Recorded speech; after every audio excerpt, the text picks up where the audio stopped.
यीशु जैसा कोई नहीं, यीशु जैसा कोई नहीं। यीशु के प्यार के बराबर किसी के प्यार का गहराई नहीं। यीशु के सेक्रीफाइस से ज्यादा किसी भी सेक्रीफाइस का ऊंचाई नहीं है कोई यीशु जैसा? नहीं है ना, नहीं है और ना ही कोई हो सकता है। उसका प्यार सागर से भी गहरा है, पर्वत से भी ऊंचा है, तारों से भी ज्यादा है। किसका प्यार? यीशु का प्यार। आमीन। सागर से भी गहरा, पर्वत से भी ऊंचा, तारों से भी ज्यादा प्यार है यीशु के साथ।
कि परमेश्वर का प्यार जो असीम है, अपार है, मुझे और आपको उतना ही चाहिए या और चाहिए? और चाहिए। तो पुकारेंगे, कहेंगे और चाहिए, और चाहिए, तेरा जलाल हमें और चाहिए, हमें और चाहिए, और चाहिए, तेरा जलाल हमें और चाहिए, और चाहिए, और चाहिए, तेरा जलाल हमें और चाहिए, और चाहिए, और चाहिए, तेरा जलाल हमें और चाहिए, और चाहिए, तेरा जलाल हमें और चाहिए। परमेश्वर का जलाल और चाहिए, इतना बस, ऐसे चाहिए। कैसे चाहिए? उछल के और कूद के। भाई साहब आप प्लीज आगे जाइए, क्योंकि आपके जाने से लोग ज्यादा उछलेंगे तो नहीं जाते।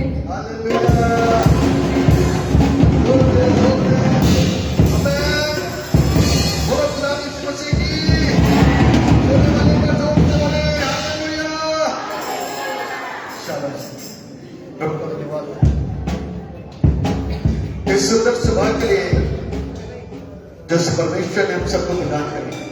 हालेलुया।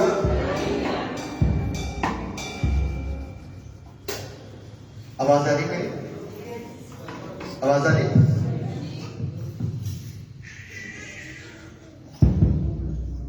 हालेलुया। प्रभु यीशु के नाम को महिमा मिले। अभी अपन लोग ने सवेरे शुरुआत जब करी और एक विशेष गीत गाया गया क्वायर के द्वारा, क्या था? हालात भी रोक नहीं सकते। मैं चाहिए उसकी आराधना करने के लिए हालात हमें रोक नहीं सकते। रोक सकते? अपने आप, अपने आप। पूरब से पश्चिम, पश्चिम से दक्षिण, दक्षिण से उत्तर, है ना? एक दिशा भूल गए। जब हम उसकी आराधना करते हैं तो ऑटोमेटिक हमारी दिशाएं बदल जाती हैं, क्योंकि उसके आने से हालात, हमें उसके आने से हमारे जीवन के हालात बदल जाते हैं, हमारी आराधना का तौर तरीका बदल जाता है। क्योंकि जब वो आता है तो उसको आने से दुनिया की कोई ताकत रोक नहीं सकती। हमको और आपको तो रोक सकते हैं, हमको और आपको बुखार, तेज बुखार रोक सकता है, लेकिन यीशु को आने से रास्ता दिया जाता है। आमीन। अंधकार की शक्तियों के अंदर एक ऐसा हड़कंप मच जाता है, भागो, जल जाएंगे उसकी उपस्थिति से। आमीन। जब वो आता है तो हालात बदल सकते हैं, और जब वो यहां पर मौजूद है तो हम ऐसे साधारण खड़े होकर के यूं यूं नहीं कर सकते, क्योंकि उसका प्यार सागर से गहरा और पर्वत से ऊंचा और तारों से, जोर से बोलेंगे, तारों से। आमीन। माता जी इधर इधर इधर, ये काम बाहर करो जाकर के, ये काम बाहर करो। चर्च आपका घर नहीं है, बाहर लेके जाइए, सीधे बाहर मिला के दूध गिरेगा, चींटी है, या बाहर लेके जाओ, बाहर पिला के जाओ, कोई दिक्कत नहीं। मैं आप लोग देखा करिए ना, कर बगल ये तो देख लेते कोई आराधना नहीं कर रहा, ये नहीं देखते कोई इस तरीके से गड़बड़ी कर रहा, चींटियां जाएगी ना। जोर से बोलिए सारे मिलकर के। जिसके पैरों में दिक्कत है वो बैठ सकता है, जिसके पैरों में दिक्कत नहीं है वो खड़ा होकर के आराधना करेगा। जिसके पैरों में दिक्कत है वो बैठ सकता है, और जिसके पैरों में दिक्कत नहीं है वो खड़ा होकर के आराधना करेगा और प्रभु के नाम को महिमा देगा। अपने हाथों को उठा करके उसकी परिस्थिति को करेगा, क्योंकि बाइबल हमको बताती है, लूका रचित सुसमाचार उसके दूसरे अध्याय में लिखा हुआ है कि एक स्त्री जिसके पति की डेथ हो गई थी, मर गया था, शादी के सिर्फ 7 साल हुए थे। जरा गौर से सुनना, कितने साल हुए थे? मात्र 7 साल। 7 साल में उसके पति की डेथ हो गई, और वो स्त्री 84 वर्ष की थी। लिखा है बाइबल में कि वो 84 वर्ष से विधवा थी। विधवा कब होती है? जब पति मर जाता है। और 7 साल और जोड़ लीजिए क्योंकि पति जिंदा था, तो 84 साल 91 हो गए। यदि 14 साल की अवस्था में भी उसकी शादी हुई होगी तो वो स्त्री 105 साल की होगी। 105 साल की उस बुजुर्ग महिला ने, उसके पास पूरा मौका और ऑप्शन था कि प्रभु मैं चर्च क्यों जाऊं, तूने मेरा पति छीन लिया, सहारा भी नहीं दिया कि एक बच्चा दे देता ताकि मैं उसके सहारे में जीवन जी लेती। सब लोग मुझे चर्च जाने से रोक रहे हैं, तूने मेरे पति को क्यों छीना? उसने ऐसा कुछ नहीं किया। उसने उस गहरे प्यार करने वाले परमेश्वर को अपना जीवन सौंपा। उसने कंडीशन नहीं अप्लाई करी थी कि प्रभु यदि मैं चंगा नहीं हुआ तो चर्च नहीं जाऊंगा, यदि हमारी सुनी नहीं गई तो मैं चर्च नहीं जाऊंगा। कोई कंडीशन नहीं थी। यहां पर लोग कंडीशन के साथ में चर्च जाते हैं। पादी साहब और कितने हफ्ते चर्च जाना पड़ेगा, कितने हफ्ते में ठीक हो जाएंगे हम? अरे भैया, कितने लोगों ने अपने आप को ठीक होते हुए देखा? जरा हाथ ऊंचा करना। Very good. अपने आप को ठीक होते हुए, हाँ। अब हाथ नीचे कर लो। कितने लोगों ने दूसरों को ठीक होते हुए देखा है? Very good. हाथ नीचे कर लो। कितने लोग अभी ठीक नहीं हुए? सही सही हाथ खड़े करना जो ठीक नहीं हुए। हाँ, आप ठीक नहीं हुई, बस हाथ नीचे कर लो। मैं इस बात को बताना चाहता हूं कि आपने दूसरों को चंगा हुआ होता हुआ देखा तो सोचो कि वो परमेश्वर उसकी लाइलाज बीमारी से उसे चंगा कर सकता है तो आपको भी चंगा कर। आपके लिए एक दिन नियुक्त है और परमेश्वर आपको भी चंगा करेगा। आमीन। सागर से गहरा उसका प्यार है, पर्वत से ऊंचा उसका प्यार है और तारों से ज्यादा उसकी मोहब्बत है। तो एक दिन उसकी मोहब्बत आपके ऊपर भी नाजिल हो जाएगी। आमीन। एक दिन वो आपको भी देखेगा, एक दिन आपको भी चंगा करेगा। हो सकता है वो दिन आपकी चंगाई का आज का ही दिन हो। उसकी आराधना करो, प्रशंसा करो, डूब करके करो, हो करके करो। उसकी आराधना करते हुए इस बात को प्रकट करो कि आप सच्चाई के साथ में उससे बात कर रहे हो। कितने लोग परमेश्वर से बात करते हैं घर में? कितने लोग परमेश्वर से बात करते हैं घर में? परमेश्वर से बात करते। बात करना मतलब क्या होता है? प्रार्थना करना। बात करने का मतलब क्या होता है? प्रार्थना करना। प्रार्थना करना बहुत जरूरी है। यदि आप परमेश्वर से बात नहीं करते, प्रार्थना नहीं करते, तो आप चंगाई के लिए कैसे सोचते हो कि चंगे हो जाओ? बड़े बड़े काम कर लेते हो, छोटे काम नहीं कर पाते। इस काम के लिए भी, यानी कि परमेश्वर से बात करना भी आप चालू करो तो परमेश्वर आपको आशीषित कर देगा, क्योंकि उसका प्यार बहुत बड़ा है। आमीन। आराधना करेंगे, उसके नाम को महिमा देंगे, उसके नाम को ऊंचा उठाएंगे, उसकी परस्तिश करेंगे, उसको भूलेंगे तो नहीं। जब आप ऐसा करोगे तो हालात बदलेंगे, शैतान भागेगा, बीमारियां भागेंगी, रोग और कष्ट भाग जाएंगे और प्रभु आपके जीवन के अंदर आएगा और न सिर्फ आपका परंतु आपके परिवार का भी हालात बदल जाएगा। आमीन। Thank you Jesus. हालात भी रोक नहीं सकते मुझे तेरी परस्तिश करने को।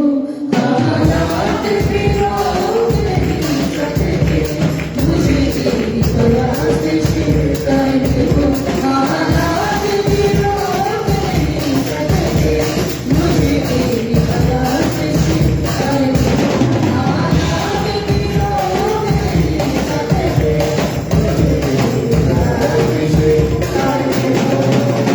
तू जो साथ खड़ा है खुदा, तू जो साथ खड़ा है खुदा, क्या मैं जरूर तेरी करूं।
Thank you Jesus.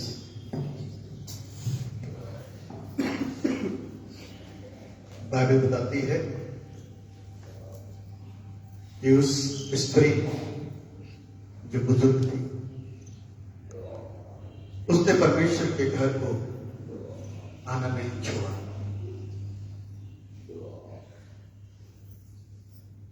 उसके हालात बिगड़ गए थे, लेकिन परमेश्वर के भवन में आ करके अपनी जिंदगी का बड़ा सुख प्राप्त करने पाई, बड़ी बरकत को, बड़ी आशीष को प्राप्त करने पाई, बड़े नाम को प्राप्त करने पाई। आज उसका नाम, उसका काम, उसकी अवस्था, उसकी पीड़ा, हर एक चीज बाइबल में लिख दी गई कि लोग उसको पढ़ें, समझें और जानें कि परमेश्वर किस तरीके से उसके पास आने वालों को यूं ही नहीं छोड़ता, उसके लिए बड़ा काम करता है। प्रभु आपके नाम की तारीफ। और भाई कि मेरे पिता परमेश्वर हम आपके भवन में आए और प्रभु इंतजार करें मेरे पिता परमेश्वर, आपके बड़ी उस रहनुमाई का, उस काम का जो प्रभु आप हमारी जिंदगियों में करने वाले हैं, जो सिर्फ भवन में आने से ही मिलती है, घर बैठे नहीं मिलती। प्रभु आपसे प्रार्थना करते हैं हर एक जन के अंदर वो प्रेम जागृत हो सके कि वो परमेश्वर के भवन में आना सीखे।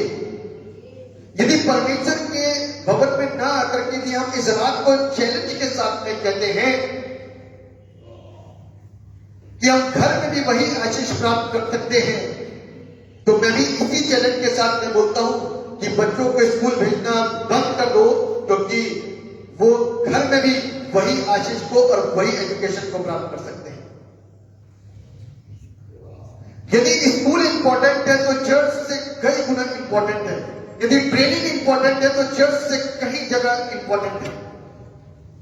इसलिए परमेश्वर की इंपॉर्टेंस को जानना बहुत जरूरी है।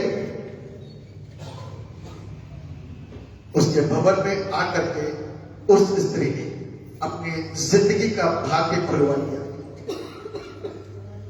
हन्ना ने दौड़ दौड़ करके परमेश्वर के भवन में जा करके, रो करके, वेदी के पास आकर के अपनी जिंदगी का भाग्य खुलवा करके सैंपल मांग लिया। Hallelujah, thank you Jesus. यदि आज हम अपनी जिंदगी के भाग्य को खुलवाना चाहते हैं, यदि आज हम अपनी जिंदगी के अंदर बरकतों को चाहते हैं, यदि आज हम अपनी जिंदगी के अंदर आशीषों को चाहते हैं, तो निस्वार्थ आए परमेश्वर के भवन में और प्रति रविवार उसके प्रतिफल को देखने पाएंगे। ये गवाहियां बनेगी हमारी, जो चर्च आएगा निस्वार्थ, बगैर लालच के, तो परमेश्वर के द्वारा मिलने वाली अद्भुत आशीषों को वो अपनी जिंदगी में पा करके यहां खड़ा होकर के गवाहियां देगा और परमेश्वर उसको इस्तेमाल करेगा। Hallelujah, thank you Jesus. परमेश्वर के भवन में आते वक्त अपने अंदर से लालच जैसे पाठ को हटा देना कि आज मैं चंगा हो जाऊं। लालसा रखना, लालच ना रखना। परमेश्वर आपके मांगने से पहले जानता है क्या क्या चाहिए। बाइबल बताती है एक दौड़ता हुआ अंधा आया, प्रभु ने पूछा क्या चाहिए? कहता यह कि मैं देखने लगूं। और प्रभु देख रहा है कि जो मेरे सामने आकर के खड़ा हुआ ये अंधा है। मैंने आपको बताया प्रभु सब जानते हैं कि हमें क्या चाहिए। प्रभु को मालूम है कि वो अंधा है, फिर भी प्रभु पूछते हैं तुझे क्या चाहिए, मैं तेरे लिए क्या करूं? उसने कहा यह कि मैं देखने लगूं। आज प्रभु मुझसे और आपसे चाहते हैं कि मैं और आप अपने हालात को बताएं कि प्रभु मुझे ये चाहिए है। लालसा रखना, लालच मत रखना। लालची लोग आकर के प्रभु के भवन को छोड़ देते, लेकिन लालसा रख करके आने वाले परमेश्वर के साथ में धीरे धीरे अपने रिश्ते को कायम करते हैं। प्यारे पिता, हम आपसे प्रार्थना करते हैं यहां पर आने वाले लोग आपके साथ में रिश्ता कायम करें, मतलब के साथ में यहां पर आए, जो रिश्ता कायम करेगा वो आशीषित होगा। जो निस्वार्थ परमेश्वर के भवन में आएगा, उसकी इज्जत को करते हुए, उसकी महिमा को करते हुए, उसको सम्मान देते हुए जो भी यहां पर आएगा वो आशीष पाएगा। बाइबल बताती है एक लंबी आयु थी उसकी। हम इतना जानते हैं बाइबल के अनुसार कि 84 वर्ष से विधवा थी। बचपन से विधवा होते हैं शादी के बाद। 84 वर्ष से विधवा थी। तो हमने एक छोटा सा आकलन किया कि 7 वर्ष शादी के हुए थे, उसका पति मर गया।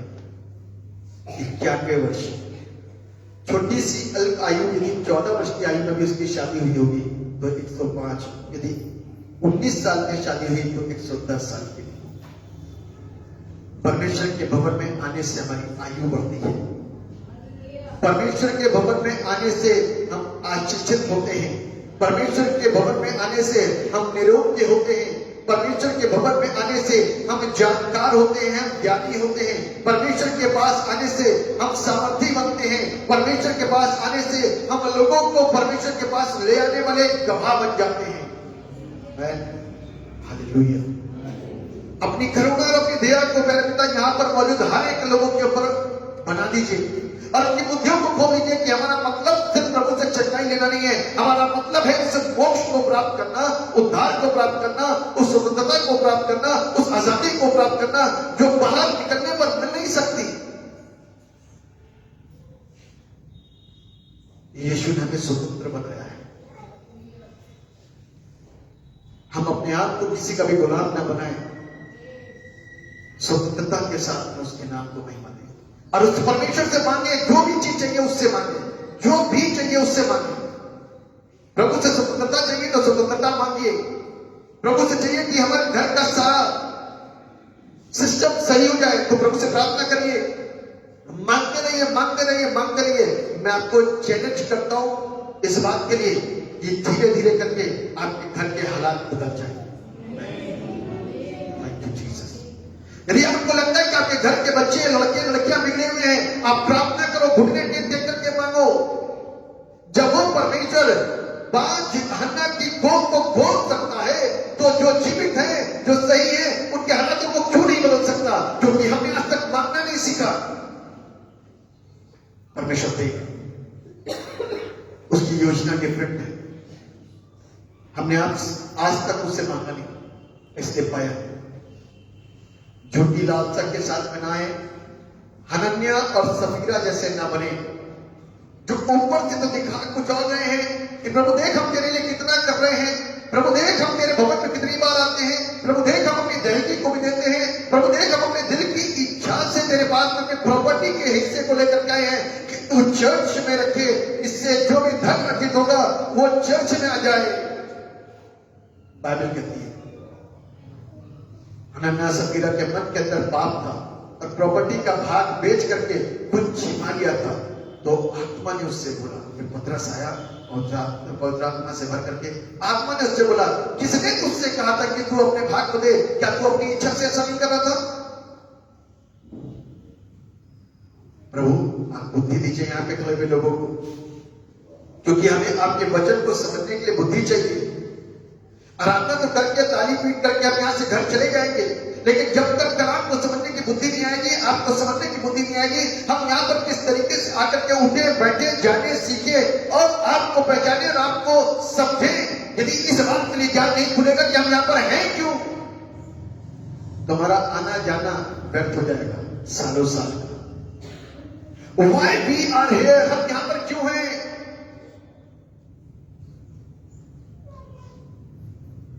एक मकसद के साथ में कि उस परमेश्वर को जाने।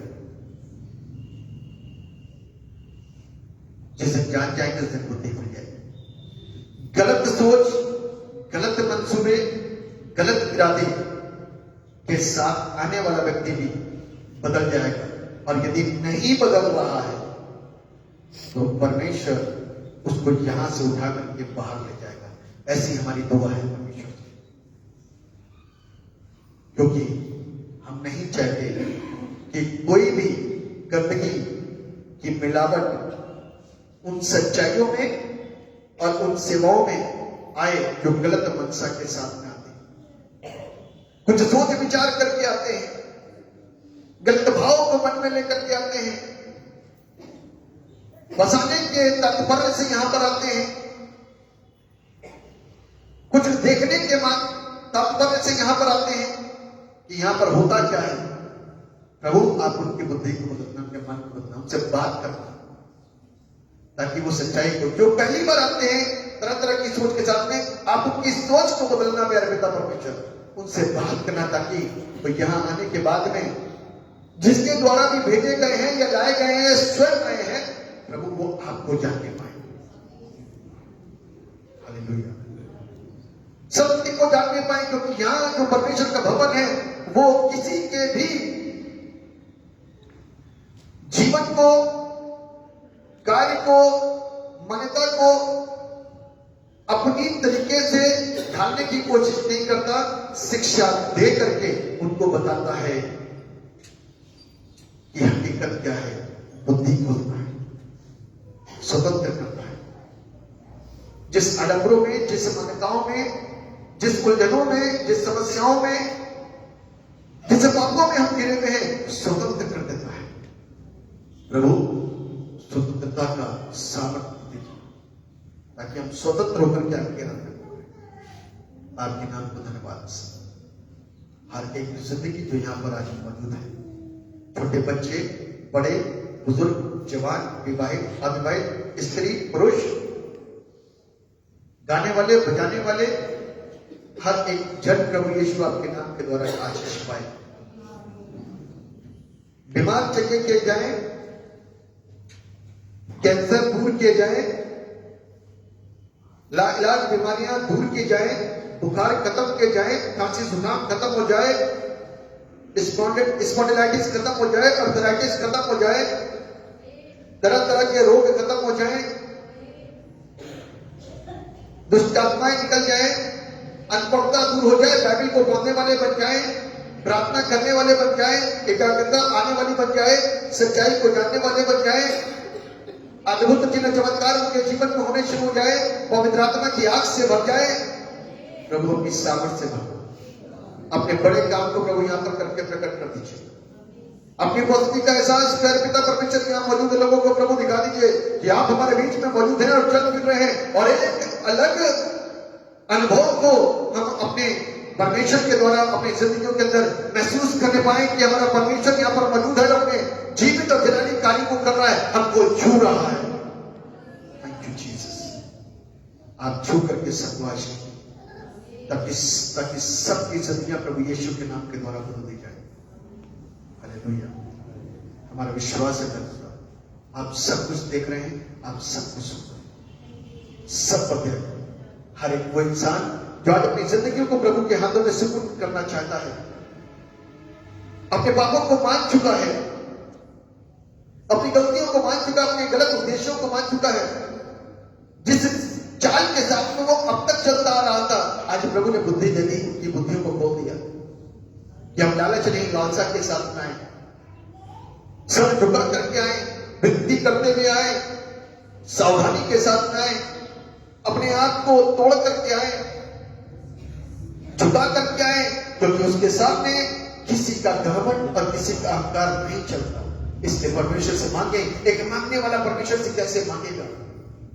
जब बाहर किसी से मांगते हैं और कोशिश करते हैं कि उससे किसी तरीके से कैसी भी भाषा बोलनी पड़े, कैसे भी गिरना पड़े, गिर करके ले लो, वो बंदा दे देगा। तो परमेश्वर से मांगो, परमेश्वर देगा, लेकिन अच्छी नीयत, अच्छी सोच के साथ। परमेश्वर हम प्रार्थना करते हैं लोगों के लिए जो अपने जिंदगी के अंदर एक बड़े संकल्पों को लेने जा रहे हैं, अपनी जिंदगियों को प्यारे पिता परमेश्वर समर्पित करने जा रहे हैं। आपका अनुग्रह इनके ऊपर अभी ठहरे, आपकी आशीष उनके ऊपर ठहरे, उनके हृदय पश्चाताप से भर जाए, तौबा से भर जाए, आंसुओं से भर जाए। वो महसूस करें कि अभी तक उन्होंने जो जीवन जिया वो क्या था, और वो महसूस करें कि अब जो उनको मिल रहा है वो क्या है। वो महसूस करें कि अब तक जो कुछ भी उन्होंने करा वो क्या था, और इस बात को महसूस करें कि जिसके सामने वो आकर के खड़े हुए वो कितना महान और पवित्र परमेश्वर है। और उसकी पवित्रता के सामने और पवित्र जीवन का काम नहीं हो सकता। इसलिए आज अपने हर एक चीज को तोड़ करके उसके सामने खड़े हो जाए और उससे कहें, प्रभु मैं तेरा बेटा तेरी बेटी हूं, मुझ पर अनुग्रह कर, मुझे अपनी मर्जी के अनुसार चला फिरा और इस्तेमाल कर, मुझे जिंदगी दे दे। हालेलुया। प्रभु आप अपनी आशीष सबके ऊपर कर दीजिए, ना तो बल से न शक्ति से, पर प्रभु आपकी सामर्थ्य से लोग आशीष पाए और आपके नाम को महिमा दे सके। धन्यवाद करते हैं। आज की वक्ता को प्रभु अपने चरणों में सौंपते हैं और ये दुआ करते हैं कि प्रभु अपनी सेवकाई का इस्तेमाल करें, वो वचन से भरना, ताकि वचन हमारे जीवन को स्पर्श करे, हम आशीष पाए। सारा आदर, सारी महिमा, सारा गौरव आप ही को देते हैं और इस दुआ को उद्धार करने वाले एकमात्र जीवित समझते हैं प्रभु यीशु नासरी के नाम होकर के मांग लेते, जैसे सुनिए और कबूल कीजिए। आमीन। आमीन।